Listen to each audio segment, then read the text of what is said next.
UP की राजनीति में बहुत ही कम समय में अपनी राजनीतिक धाक जमाने वाली सुहेलदेव भारतीय समाज पार्टी के राष्ट्रीय प्रमुख महासचिव और पूर्व मंत्री अरविंद राजभर करेल पहुंचे, जहां प्रदेश अध्यक्ष प्रेमचंद कश्यप के आवास पर पहुंचकर चाय पार्टी पर शिरकत की। इसके बाद पार्टी की समीक्षा बैठक करने के लिए आगरा जाते समय करेल में रुके थे।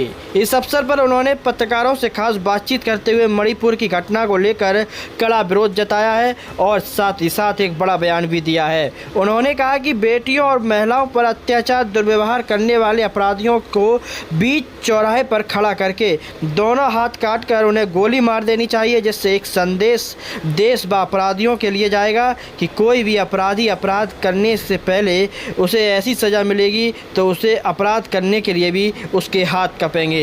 इसी के साथ ही उन्होंने हर प्रदेश में योगी मॉडल होने की बात भी कही है, जिससे हर प्रदेश में ठोको नीति भी लागू हो सके। इसी के साथ पूर्व मंत्री और सुभाषपा के राष्ट्रीय प्रमुख महासचिव अरविंद राजभर ने क्या कुछ बताया, हम आपको वीडियो के जरिए सुनाते हैं। करेल आगमन हुआ, क्या रहा पूरा कार्यक्रम? देखिए, लगभग एक महीने से लगातार उत्तर प्रदेश में जनपदीय और मंडलीय संगठन समीक्षा बैठक चलाई जा रही है और पूर्वांचल की समीक्षा बैठक समाप्त करके आज हम पश्चिमांचल में प्रवेश किए हैं और पश्चिमांचल के आज आगरा मंडल की बैठक आगरा में है। तो उसी कड़ी में जा रहे थे तो माननीय प्रदेश अध्यक्ष जी का हमारे घर है, हमने कहा माननीय अध्यक्ष जी को भी साथ लेते चलें। हालांकि कार्यक्रम इनका तय था जाना, लेकिन हमने उचित समझा कि प्रदेश अध्यक्ष के घर भी सबसे मुलाकात भी हो जाएगी, लंबा समय भी हो गया है और इनसे मिल करके इनके साथ ही चलेंगे आगरा। अभी 2 दिन पहले योगी जी से मुलाकात हुई, पूरे परिवार मुलाकात किया। देखिए, किस बात को लेकर मुलाकात की आपने? एनडीए में सम्मिलित होने के बाद माननीय प्रधानमंत्री जी से, माननीय गृह मंत्री जी से, माननीय राष्ट्रीय अध्यक्ष जी से और परसों भी मुलाकात हुई है माननीय मुख्यमंत्री जी से। कल मुलाकात हुई है माननीय केशव प्रसाद मौर्य जी से, डॉक्टर दिनेश शर्मा जी से, ब्रिजेश पाठक जी से। मतलब जितने लोग हैं सारे लोगों से एक शिष्टाचार मुलाकात किया जा रहा है और सबको ये सूचित किया जा रहा है कि हम लोग एनडीए के सदस्य हो गए हैं। सुहेलदेव भारतीय समाज पार्टी जिन मुद्दों पर हमेशा से लड़ाई लड़ती रही है, वो चाहे सामाजिक न्याय का मुद्दा रहा हो, चाहे बिजली बिल माफ़ी का मुद्दा रहा हो, चाहे बेरोजगार नौजवानों को रोजगार की बात कहने की रही हो, निःशुल्क स्वास्थ्य संबंधी सेवाओं की बात रही हो, निःशुल्क शिक्षा की बात रही हो, एक समान शिक्षा की बात रही हो, इन सारे इशूज़ को लेकर के जब भारतीय जनता पार्टी से बात हुई उन्होंने सहमति दिया और सहमति के उपरांत एनडीए में हम लोग शामिल हुए। इन्हीं बातों को लेकर के उत्तर प्रदेश में जो तमाम समस्याएं उत्पन्न हो रही थी हमारी पार्टी के कार्यकर्ताओं को, समर्थकों को, इसके साथ साथ जो वंचित वर्ग के लोग हैं, वो पिछड़े, दलित, अल्पसंख्यक, जो आर्थिक रूप से पिछड़े लोग हैं, ऐसे लोगों की समस्याओं को मुखर होकर के हम लोग उठावें, इसके लिए माननीय मुख्यमंत्री जी से हम लोगों ने बात विचार किया और माननीय मुख्यमंत्री जी को अवगत भी कराया गया कि सर जो छोटे छोटे मुद्दे होंगे उस पर जरूर सहमति मिले, इसका समाधान किया जाए। आगे 2024 में किस तरीके से चुनाव लड़ना चाहते हैं? एनडीए की बैठक में हम लोगों ने तय किया है कि आने वाले लोकसभा 2024 के चुनाव में उत्तर प्रदेश में 80 की 80 सीटें हम लोग जीतने का संकल्प रखे हुए हैं। पूर्वांचल में भारतीय जनता पार्टी ने इस चीज़ को स्वीकार किया है कि सुहेलदेव भारतीय समाज पार्टी की वजह से 2019 का चुनाव हमने 7 सीट हारा। ये भी स्वीकारता उन्होंने दिया है कि 2022 के चुनाव में जो पूर्वांचल में जिले का जिला साफ हो गया, Bharatiya Janata party double engine की सरकार भी नहीं चल पाई, तो इसका उन्होंने स्वीकारता दिया है और उन्होंने कहा कि आप साथ आ गए हैं तो अब 80 की 80 सीटें हम लोग जीतेंगे और 80 की 80 सीटें जीतने का जो संकल्प है उसको हम लोग आने वाले समयों में ग्रामीण स्तर तक पहुंचा करके सुहेलदेव भारतीय समाज पार्टी एनडीए के साथ जोड़ने का कार्य करें। विपक्ष ने जो एक नाम दिया इंडिया जीतेगा, क्या किस दृष्टि से आप देखते हैं, क्या जो लक्ष्य लेके वो चल रहे हैं? देखिए, विपक्ष ने विगत 4 सालों में उत्तर प्रदेश की बात करें, 4 बार की सरकार में कुछ करने का कार्य तो किया नहीं। तो ये नाम रख करके अपने, ये एक डिफेंसिव नाम है, वो सारी समस्याओं से डिफेंस करना चाहते हैं, क्योंकि जनता तो पूछेगी ना कि आप जब सरकार में थे तो पिछड़े, दलित, अल्पसंख्यकों के लिए आपने क्या किया। जो अल्पसंख्यक समाज लगभग 32% नौकरियों में था, 0% हो गया है।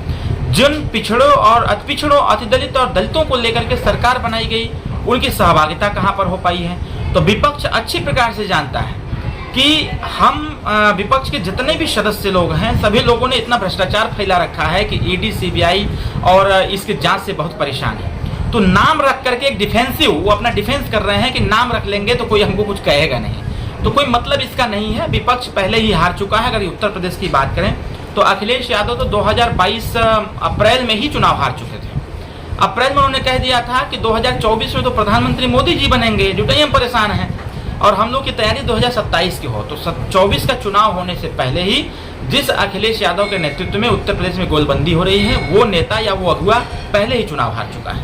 एक मणिपुर में घटना घटित हुई है, उसको लेके जो है विपक्ष निशाना साध रहा है कि कुछ कोई बोल नहीं रहा उसको। देखिए, बहुत पहले मैंने एक बयान दिया था 2017 में, एक चंदौली का इसी प्रकार का प्रकरण था, और हमने बयान दिया था कि अगर ऐसी हरकत करने वाले लोग बारंबार ऐसी गलती करते हैं तो ऐसे लोगों को सबक सिखाने के लिए कि दोबारा किसी महिला के तरफ आंख उठा के न देखे, ऐसे लोगों को बीच चौराहे पर खड़ा करके दोनों हाथ कटवा के गोली मरवा देना चाहिए, ताकि देश में एक संदेश जावे कि जिन महिला सुरक्षा की बात प्रदेश और देश की सरकार करती है, उसकी महिला की सुरक्षा हो। कुछ मनबर टाइप के लोग हैं, ऐसे लोग भी थर्रा जाएं कि किसी महिला के ऊपर हाथ डालेंगे तो मेरा आंसर यही होगा।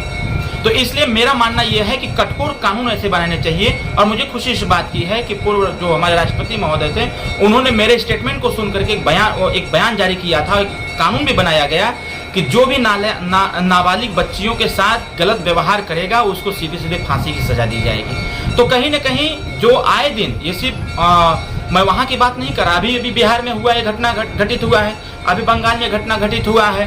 तो ये जो घटनाओं का क्रम बढ़ रहा है, इसको रोकने के लिए हमारी सुप्रीम कोर्ट को भी इसमें इंटरफेयर करना चाहिए, देश की सरकार को भी इंटरफेयर करना चाहिए, एक मजबूत और कठोर कानून बनाना चाहिए, जिससे कि ऐसी घटना को अंजाम देने वालों का दिल थर्रा जाए। जिस तरह जो है यूपी में क्राइम कंट्रोल के लिए लगातार अपराधियों का एनकाउंटर किया जा रहा है, क्या इस तरह मणिपुर में भी जो है किस तरीके से होना चाहिए? योगी मॉडल वहाँ भी होना चाहिए।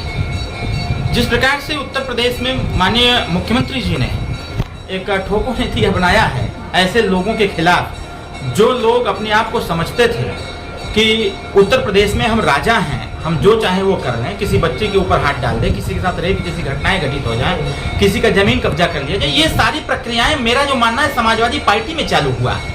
ये समाजवादी पार्टी के लोगों ने इस चीज को बढ़ावा दिया है, और माननीय उत्तर प्रदेश के योगी आदित्यनाथ जी ने जो बीड़ा उठाया है, सही बीड़ा है। प्रदेश के देश के अन्य प्रदेशों को भी योगी जी का मॉडल अपनाते हुए ऐसे लोगों के खिलाफ कठोर कार्रवाई करनी चाहिए, और ऐसे लोगों के खिलाफ कार्रवाई करते हुए उनको नस्ते नाबूद करना चाहिए। अरे यूपी में बिजली कटौती की समस्या बढ़ती जा रही है, क्या कहेंगे? आप तो सदस्य भी हो चुके हैं। देखिए, अभी तो सिर्फ सदस्य हैं, और मैं यही कहूँगा कि ये समस्या है, बिजली कटौती की समस्या है। सरकार इससे निपटने का प्रयास भी कर रही है।